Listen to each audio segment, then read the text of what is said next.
The dining room fell dead silent as my brother-in-law, Richard, snickered, leaning back in his chair with his wineglass in hand. He smirked at my faded service dress jacket, calling it a budget security guard costume and bragging about his own shiny new high-level government clearance. The entire family watched in awkward silence, waiting to see if I'd fold like I usually did. But I didn't get angry. I didn't raise my voice.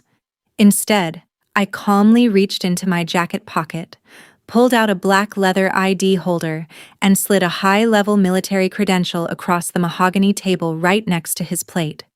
Then, I looked him dead in the eye and asked just one simple question. A question that made his smirk evaporate, turned his face ghost white, and forced his own high-priced corporate lawyer to drop his fork in absolute horror. My name is Angela Murphy. I'm 43 years old, and for the last 2 decades my life has been defined by duty, discipline, and quiet sacrifice as an active-duty logistics specialist and officer in the United States military. It was late Thanksgiving afternoon when I finally pulled my sedan into the winding brick driveway of my sister Clara's estate. Her house was a massive, newly renovated suburban mansion, glittering with designer holiday lights and expensive decorations that screamed success. I had just finished an exhaustingly long 72-hour shift handling critical supply movements, leaving me with zero time to head back home to change. So, I stepped out into the crisp November air wearing my everyday service dress uniform. The fabric was neat, clean, and pressed, but if you looked closely, you could see the wear, the faint fading along the cuffs, the subtle smoothing around the elbows, and the brass insignia that bore the tiny scratches of 22 years of hard, honest work. To me, every single thread told a story of resilience and late nights spent serving something larger than myself. I took a deep breath, grabbed the fresh apple pie from the passenger seat, and walked up the front porch steps. All I wanted was a warm meal and a peaceful evening with family. But as soon as the front door swung open and the heavy scent of roasted turkey filled the foyer, I knew peace was the last thing on the menu tonight. The moment I stepped past the threshold into the marble-tiled hallway, my brother-in-law, Richard, was already standing there. At 46, Richard was a self-styled, high-powered corporate defense consultant. He loved nothing more than dominating every room he entered, wearing his bespoke tailored suits like armor and treating life like a competition he had already won. Before I could even set the pie down on the entryway table, his sharp, condescending laugh cut through the ambient sound of holiday music playing in the background. His eyes swept down my frame, lingering on my uniform with an unmistakable smirk.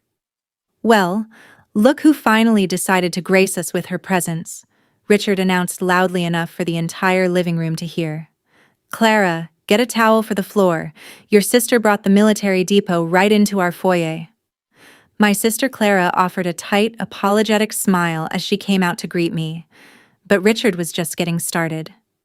He took a slow sip from a crystal glass of aged scotch, swirling it dramatically.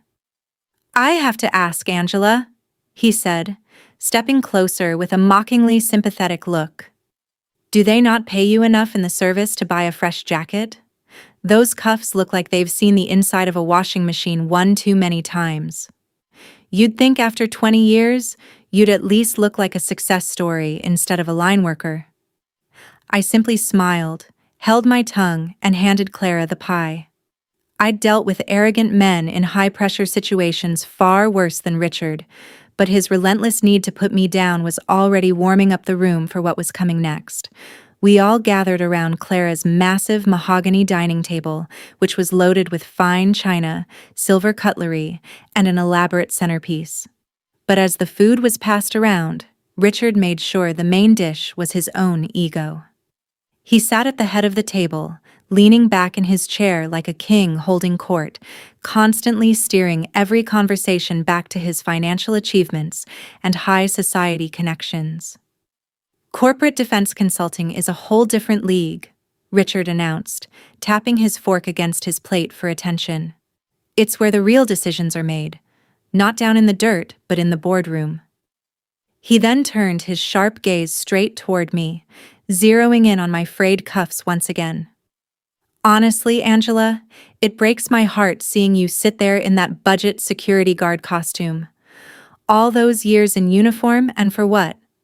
Faded fabric and a modest government pension? You could have joined the private sector like me, but I guess some people just aren't built for high-stakes success. Clara shifted uncomfortably, clearing her throat. Richard, please, it's Thanksgiving. I'm just being honest, honey. Richard smirked, holding up his hands defensively before leaning forward with an air of theatrical secrecy. Besides, I've earned the right to speak about high stakes.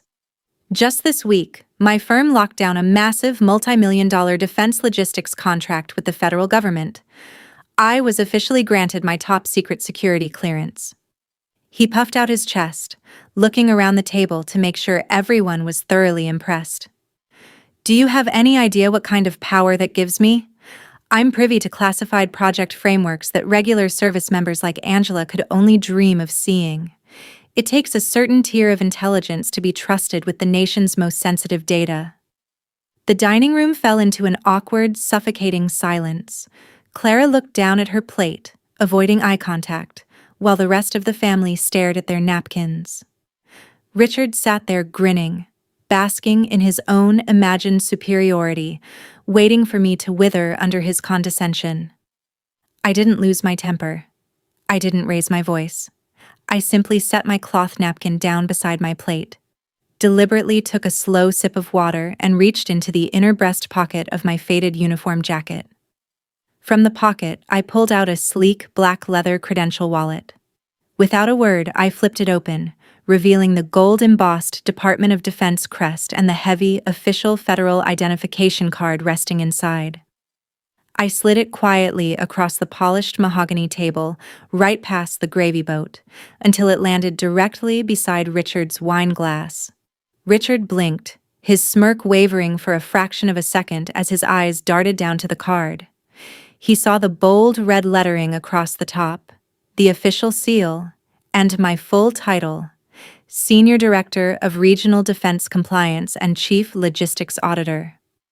I leaned forward slightly, resting my forearms on the table, fixing him with a calm, unyielding gaze that had made seasoned contractors sweat in formal debriefing rooms for over a decade. Richard, I began, my voice steady, quiet, and crystal clear in the dead silent room.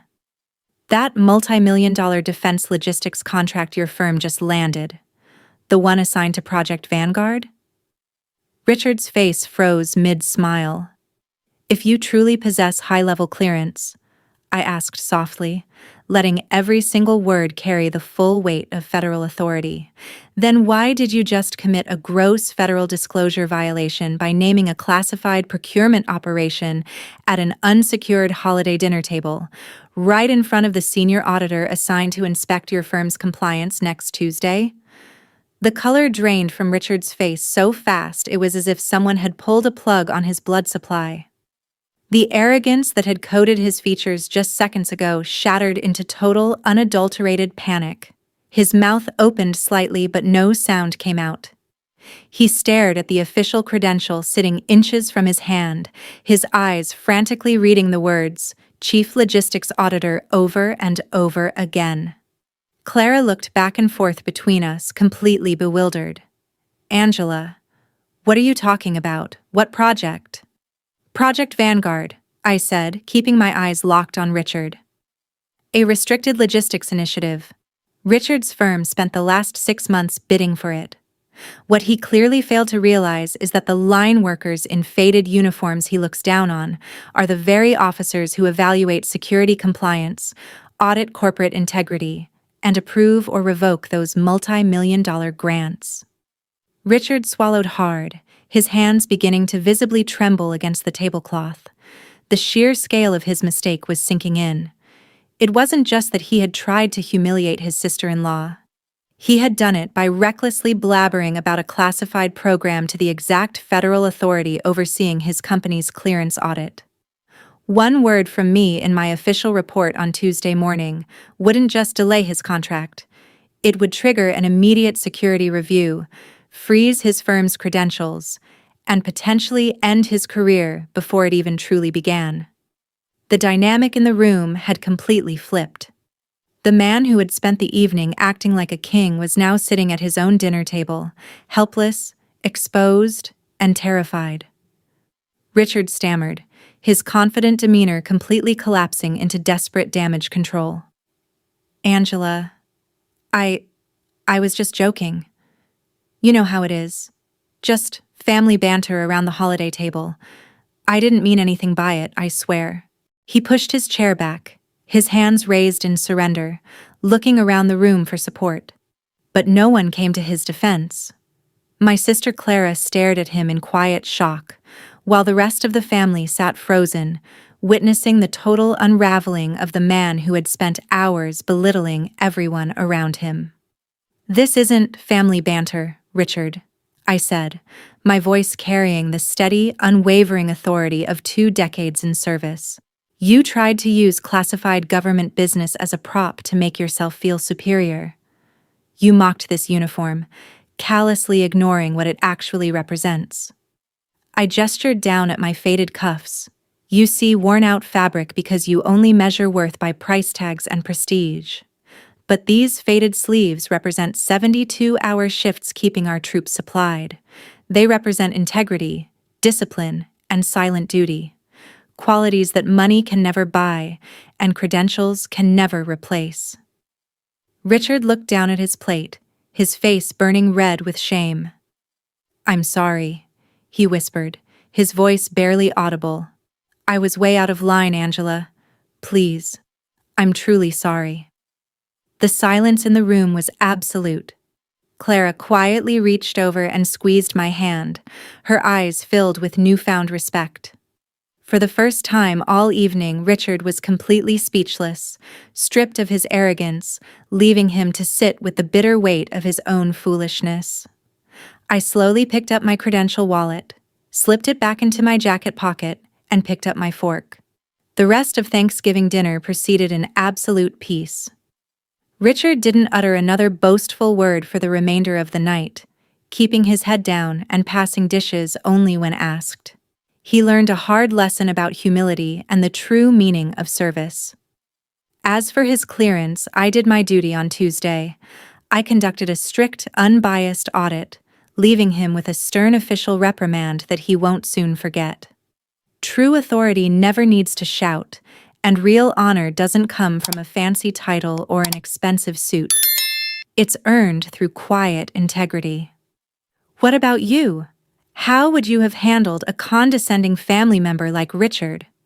Let me know in the comments below, and don't forget to like and subscribe for more stories.